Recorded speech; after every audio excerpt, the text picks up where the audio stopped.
నమస్తే, welcome to NH TV ప్రత్యేక చర్చకు స్వాగతం. సనాతన ధర్మంపై హిందూయిజంపై ఈ మధ్యకాలంలో విషం కక్కే వాళ్ళు ఎక్కువైపోయారు. గతంలో తమిళనాడు రాష్ట్రంలో మనం చూసాం. ఇప్పుడు డిప్యూటీ సీఎంగా ఉన్నటువంటి ఉదయనిధి స్టాలిన్ అప్పుడు ఎలాంటి వ్యాఖ్యలు చేశారు. సనాతన ధర్మాన్ని డెంగ్యూతోనూ వైరస్తోనూ పోల్చి దీన్ని సమూలంగా నిర్మూలించాల్సిందే అంటూ ఆయన మాట్లాడడం, ఆ తర్వాత చాలా సందర్భాల్లో హిందువుల మనోభావాలను దెబ్బతీసే విధంగా సమాజ్వాదీ పార్టీ నాయకులు మాట్లాడడం, శివలింగాన్ని దూషించడం జరిగింది గతంలో. తాజాగా మరొకసారి కేరళ ముఖ్యమంత్రి పినరయి విజయన్ అలాంటి వ్యాఖ్యలే చేశారు. సనాతన ధర్మం పేరిట అసలు హిందూయిజం అనేది కుల వ్యవస్థను బలపరుస్తోంది, లేకపోతే ప్రోత్సహిస్తోంది అంటూ ఆయన మాట్లాడడం జరిగింది. అలాగే హిందూ సెయింట్స్ ఎవరికి కూడా రిలీజన్ లేదు అంటూ ఆయన మాట్లాడడం జరిగింది. అలాగే ఈ సనాతనీస్ అనే వాళ్ళు ప్రజాస్వామ్యానికి ఎలర్జీ లాంటి వాళ్ళు అంటూ మాట్లాడడం జరిగింది. ఈ వ్యాఖ్యలన్నీ కూడా పెను దుమారాన్ని సృష్టిస్తూ ఉన్నాయి. అలాగే అంతటితో ఆగిపోకుండా మరొక మాట కూడా ఆయన మాట్లాడారు. బ్రాహ్మణిజం అనేది బలవంతంగా రుద్దబడుతోంది. ఈ సనాతన ధర్మం ముసుగులో బ్రాహ్మణులతో వాళ్ళ యొక్క సుప్రిమసీని చాటుకోవడానికి ఇది బలవంతంగా రుద్దుతున్నారు అనేటువంటి చాలా తీవ్రమైనటువంటి విమర్శలు చేశారు. దీని మీద చాలా రియాక్షన్స్ వస్తున్నాయి, చాలామంది స్పందించారు. మరి ఈ అంశానికి సంబంధించి మనతో మాట్లాడడానికి రచయిత, చారిత్రక నవల రచయిత ముదిగొండ శివప్రసాద్ గారు అందుబాటులో ఉన్నారు. శివప్రసాద్ గారు నమస్తే అండి. నమస్కారం. శివప్రసాద్ గారు, ముందుగా కేరళ ముఖ్యమంత్రి పినరయి విజయన్ వ్యాఖ్యలపై మీ ఫస్ట్ రెస్పాన్స్ ఏంటి? ముందుగా ఈ ఛానల్ను వీక్షిస్తున్నటువంటి ప్రేక్షకులందరికీ కూడా నూతన ఆంగ్ల సంవత్సర శుభాకాంక్షలు అందజేస్తూ ఈ సంవత్సరం అంతా కూడా మీకు అభ్యుదయం కలగాలి అని కోరుకుంటూ ఉన్నాను. ఇక వర్తమానమైనటువంటి విషయంలో కనుక వచ్చినట్లయితే, మొన్న పినరాయి విజయన్ అనే పేరు కలిగినటువంటి కేరళ ముఖ్యమంత్రి నారాయణ గురు అనే పేరు కలిగిన ఒక సాంఘిక సంస్కర్త ఉత్సవాలలో పాల్గొంటూ ఈ నారాయణ గురు హిందువు కాదు అని ప్రకటించాడు. Narayana Guru is not a Hindu అన్నాడు. What is the meaning of that word? If Narayana Guru is not a Hindu, is Pinarayi Vijayan is he a Hindu? What is the definition of Hinduism? Him means himsa, డు మీన్స్ దూషించు. A man who is non-violent is a Hindu. That is the definition. Pinarayi Vijayan is a violent man. He is a communist. Communism means violence. Communism means hatred. But how can Pinarayi Vijayan is a Hindu? He is not a Hindu. Narayan Guru is a Hindu. He is a preacher. అతను ప్రవక్త. ఇక ఇతను ఇంకొక మాట అన్నాడు, Brahminical కల్టును తీసుకురావడం కోసం, Brahmin supremacy కోసం ప్రయత్నం చేస్తున్నారు అని. అవును. I'm asking one question. Is our prime minister a Brahmin? Is our president of India is a Brahmin? Is our Lok Sabha speaker, deputy speaker, are our Telangana chief minister or Karnataka chief minister, Andhra Pradesh chief minister, Tamil Nadu, Kerala, you take any state including Uttar Pradesh, nobody is not a Brahmin. They are all non-Brahmins. Brahmins ki ఇవాళ ఏముంది చెప్పండి? Brahmin supremacy అంటే మీరు గతంలోకి కాస్త వెళ్తే హిందూయిజానికి ఐకాన్గా మనం పిలుచుకునేటువంటి స్వామి వివేకానంద కూడా బ్రాహ్మిన్ కాదు. Vivekananda is not a Brahmin. అదే. Aurobindo is not a Brahmin. Aurobindo is not a Brahmin. Avayar is not a Brahmin. Tiruvalluvar, who is Tiruvalluvar? He is not a Hindu. Please tell me, who is Tiruvalluvar? ఇంకా ఆ మాటకు వస్తే Srikrishna is not a Brahmin. Lord Rama is also not a Brahmin. మనం పూజించే దేవీ దేవతలు వాడు బ్రాహ్మణులు కాదండి. రాముడు బ్రాహ్మణ్ కాదు. కృష్ణ ఇదే యాదవ. అవును. Yadava means is neither a Brahmin, nor Kshatriya, nor Vaishya. And Chhatrapati Shivaji is not a Brahmin. ఈరోజు వీళ్ళు కొత్తగా చేస్తున్నటువంటిది కాదు, కానీ కుల వ్యవస్థని ప్రోత్సహిస్తోంది. కుల వ్యవస్థ, వర్ణ వ్యవస్థ, జాత్యహంకారం ఇలాంటి పదాలని ఎక్కువగా ఉపయోగిస్తూ ఉంటారు కొంతమంది. ముఖ్యంగా ఈ పినరయి విజయన్ మాట్లాడిన దాంట్లో క్యాస్ట్ సిస్టమ్ని హిందూయిజం ప్రోత్సహిస్తుంది అనేటువంటి అర్థం వచ్చేటట్టుగా మాట్లాడారు. ఈ అంశానికి సంబంధించి మీ అభిప్రాయం? I will bring to your notice that Rahul Gandhi recently declared that he is a Brahmin. Rahul Gandhi said he is a Dattatreya Gotra Brahmin. He is a Kashmiri Brahmin. Elections అప్పుడు బ్రాహ్మణుల ఓట్ల కోసం ఉత్తరప్రదేశ్ లో తాను బ్రాహ్మణుణ్ణి అని చెప్పుకున్నాడు అవును రాహుల్ గాంధీ. అలాగే కులగణన అంటే కాస్ట్ బేస్డ్ సర్వే చేస్తున్నది ఎవరు ఇవాళ? Who are encouraging caste based survey? Tell me. Congress party. ఇప్పుడు ఇంకొక విషయం మీ దగ్గరికి తీసుకొస్తాను. పినరాయి విజయన్ ఈ ప్రపోజల్ తీసుకొచ్చాడు కదా, take the list of all communist leaders. Namboodiripad a Brahmin, Namboodiripad. And Yechury Sitarama Sharma from Andhra Pradesh, is a Brahmin. Yechury Sitarama Sharma. Akkiraju Ramakrishna, he's a Brahmin. Puchalapalli Sundarramireddy, Chanda Rajeswara Rao Chowdary, they are all upper caste people. They are all upper caste, they are not Dalits. మరి వీళ్ళు దళిత ఉద్ధరణ కోసం వచ్చామనుకున్న వాళ్ళు మొత్తం లీడర్షిప్ అంతా కూడా see the fun, see the communist hierarchy, all are upper caste people. చూడండి, ఇక Brahminical cult ను ఇండైరెక్ట్ గా తీసుకొస్తున్నారు వీళ్ళు అని అంటున్నారు కదా. యాక్చువల్ గా జరుగుతున్నది ఏమిటి అంటే, కేరళలో రాజకీయాలు మీరు కొంచెం గమనించాలి.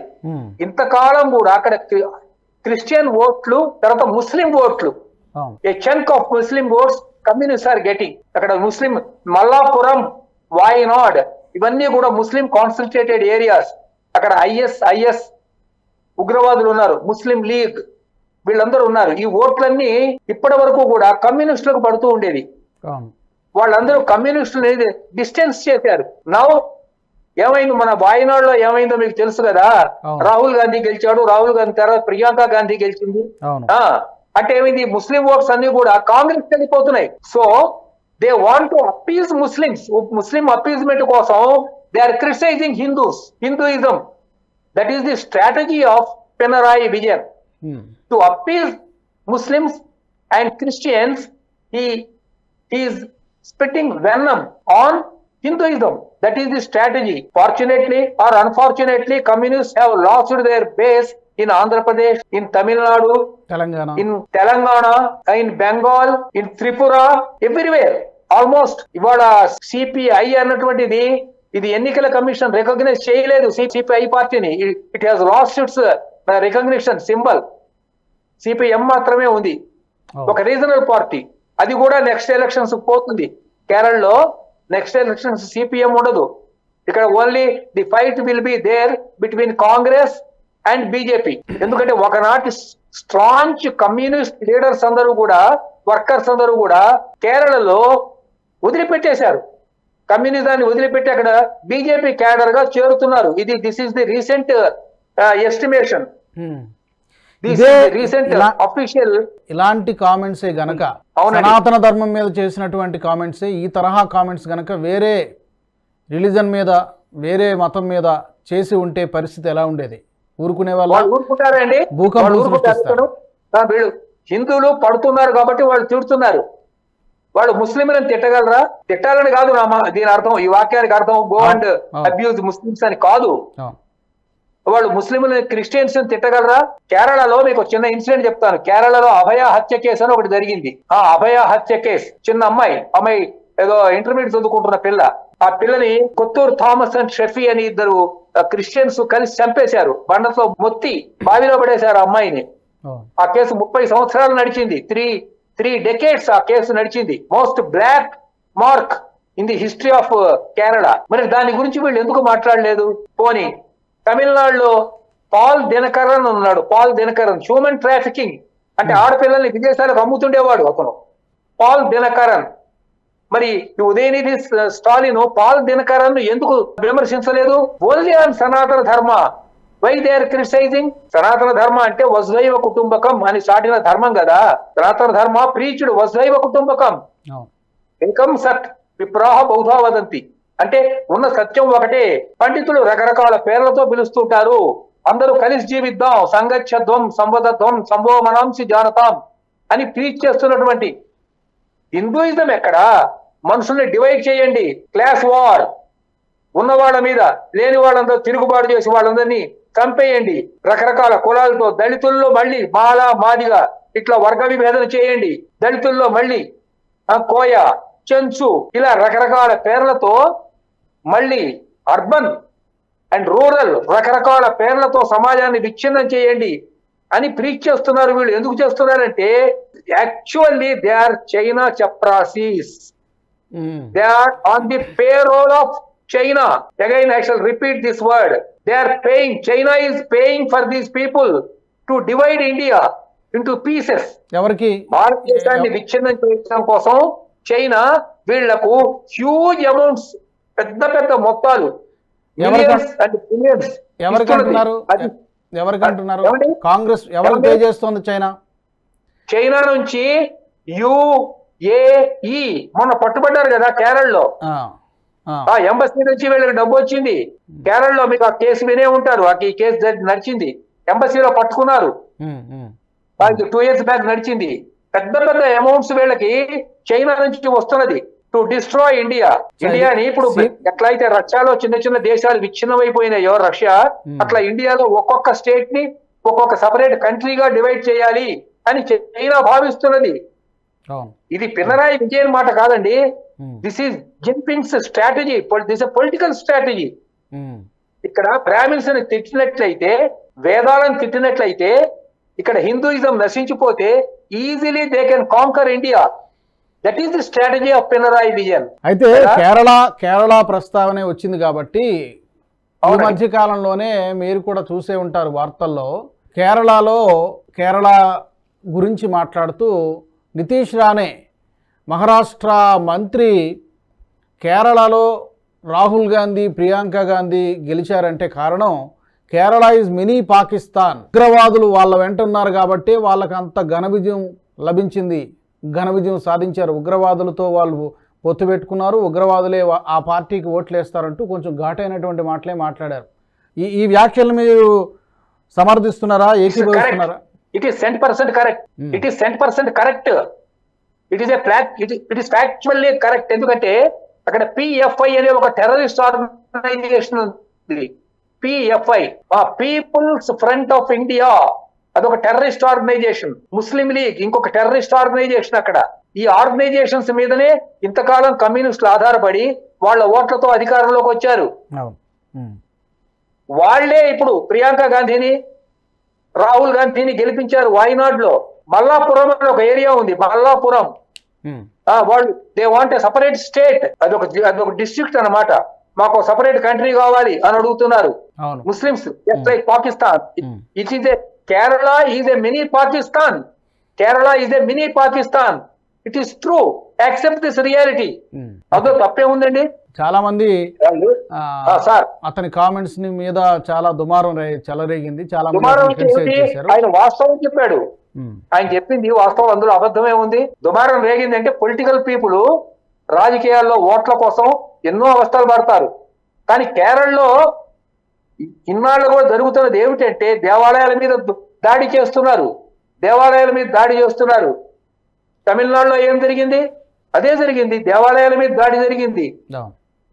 కంచి కామకోటి పీఠాధిపతిని అరెస్ట్ చేశారు. జయేంద్ర సరస్వతి మీద మర్డర్ కేసు పెట్టారు. ఇవన్నీ పొలిటికల్లీ మోటివేటెడ్ కదా. డెమోక్రసీలు ఇవన్నీ ఓట్ల రాజకీయాలు. అందుకని పినరాయి విజయన్ యొక్క స్టేట్మెంట్ ఎట్లాగన్నా తాను మళ్ళీ రాజకీయంగా అధికారంలోకి రావాలి అన్న దృష్టితో హిందువులను తిడుతున్నాడు. దీనివల్ల ఇట్ విల్ బి బూమరాంగ్డ్. అంటే ఏమిటనమాట, వికటిస్తుంది, బెడిసి కొడుతుంది. He will lose his political power. అతను మళ్ళీ ఇంకా నెక్స్ట్ ఎలక్షన్స్ లో గెలవడు. చివరిగా శివప్రసాద్ గారు, సనాతన ధర్మ పరిరక్షణ కోసం ఒక బోర్డు ఏర్పాటు అయితే బాగుంటుందనేటువంటి అభిప్రాయాలు ఈ మధ్యకాలంలో వినిపించాయి. అలాంటి బోర్డు యొక్క ఆవశ్యకత ఉందా, లేకపోతే ఇప్పుడున్నటువంటి పీఠాలు, మఠాలు ఇవన్నీ ఉన్నాయి సరిపోతాయా? అలాంటి బోర్డు ఏమైనా ఈ 2025 ఏర్పాటు అయ్యేటువంటి అవకాశం ఉందంటారా? ఏర్పాటు అయితే మంచిదే కదా. Let us welcome it. విశ్వ హిందూ పరిషత్ వాళ్ళు కొంత కృషి చేస్తున్నారు, వాళ్ళు వాళ్ళ పరిధిలో కొంత చేస్తూ ఉన్నారు. They are doing social work.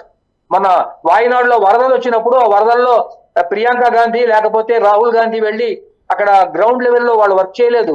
అక్కడ వర్క్ చేసింది ఎవరు? విశ్వ హిందూ పరిషత్ వాళ్ళు. వాయనాడులో వరదలు వచ్చినప్పుడు ముస్లింలకు ఎవరంటే అన్నం ప్యాకెట్ ఇచ్చింది? ఇట్ ఈస్ విశ్వ హిందూ పరిషత్ పీపుల్. అందరికి తెలుసు కదా ఈ సంగతి.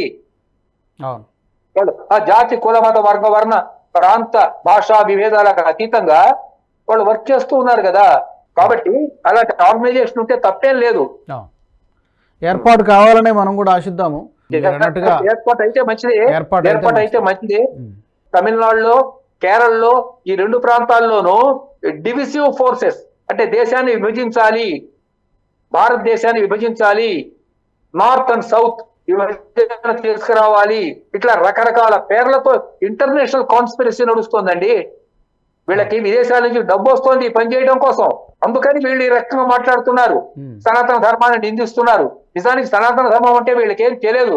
ఒక్క మాట చెప్పి నా ప్రసంగాన్ని ముగిస్తాను. This Narayana Guru wrote a book on Ishavasya ఉపనిషత్తు. ఈశావాస్య ఉపనిషత్ అని అది ఇట్స్ ప్రామాణికమైన ఒక ఉపనిషత్తు మీద రాశాడు. మరి ఆయన హిందూ అవునా కాదా మీరు చెప్పండి సార్. నారాయణ గురు హిందూ కాదుట. ఈశావాస్య ఉపనిషత్తు మీద వ్యాఖ్యానం రాసినటువంటి ఒక పవిత్రమైన సాధువు అతను హిందువు కాకపోతే ఎవరండి హిందువు? మరి ఒక్క నిమిషం ఆలోచించండి. కాబట్టి హిందువుల్ని వీళ్ళు ఎంత ద్వేషిస్తే బీజేపీ అంత తొందరగా కేరళలో అధికారంలోకి వస్తుంది. అదే మీరు అన్నట్టుగా అది బూమరాంగ్ అయ్యేటువంటి అవకాశమే ఎక్కువ ఉంది. అతని వ్యాఖ్యలు రాజకీయ లబ్ధి కోసం చేసినట్టుగానే కనిపిస్తున్నాయి. మీరు అన్నట్టుగా భవిష్యత్తులో చూడాలి ఎలాంటి పరిణామాలు ఉంటాయి. కేరళ ప్రజలు ఏమైనా మార్పు వస్తుందా అక్కడ ఉన్నటువంటి ప్రజల్లో, ఇవన్నీ కూడా మనం చూడాలి. మీరు అన్నట్టుగా మనం అందరం కోరుకున్నట్టుగా సనాతన ధర్మ పరిరక్షణ కోసం ఏదైనా ఒక వ్యవస్థ, ఒక మెకానిజం, ఒక బోర్డు లాంటిది ఏమైనా ఏర్పాటు అయితే తప్పకుండా అది మంచి పరిణామమే. అలా జరగాలని మనం ఆశిద్దాం. ధన్యవాదాలు శివప్రసాద్ గారు. తమిళనాడు, కేరళ, తమిళనాడు అండ్ కేరళ, అవును అవును, ఈ రెండు రాష్ట్రాల్లోనూ కూడా హిందూ జాతీయవాదం బాగా వ్యాపించినట్లయితే దేశం రక్షింపబడుతుంది. ఆ విదేశీ శక్తుల్ని బలహీనపరచవచ్చు. తద్వారా we can bring down the foreign forces. ధన్యవాదాలు శివప్రసాద్ గారు, మీ అభిప్రాయాన్ని తెలియజేసినందుకు, విశ్లేషణ అందించినందుకు థ్యాంక్ యూ వెరీ మచ్. ఇది ఇవాల్టి ప్రత్యేక చర్చ. ఈ అంశానికి సంబంధించి కేరళ సీఎం పినరయి విజయన్ వ్యాఖ్యల పట్ల మీ అభిప్రాయం ఏంటో తప్పకుండా కామెంట్ల రూపంలో తెలియజేయండి. ఈ వీడియో మీకు నచ్చినట్టయితే లైక్ చేయండి, షేర్ చేయండి, అలాగే బెల్ బటన్పై క్లిక్ చేయడం మర్చిపోవద్దు. ఇంతవరకు NHTVని సబ్స్క్రైబ్ చేసుకోని వాళ్ళు ఎవరైనా ఉంటే తప్పకుండా సబ్స్క్రైబ్ చేసుకోండి. జాతీయవాద జర్నలిజాన్ని ప్రోత్సహించండి. జై హింద్, జై భారత్.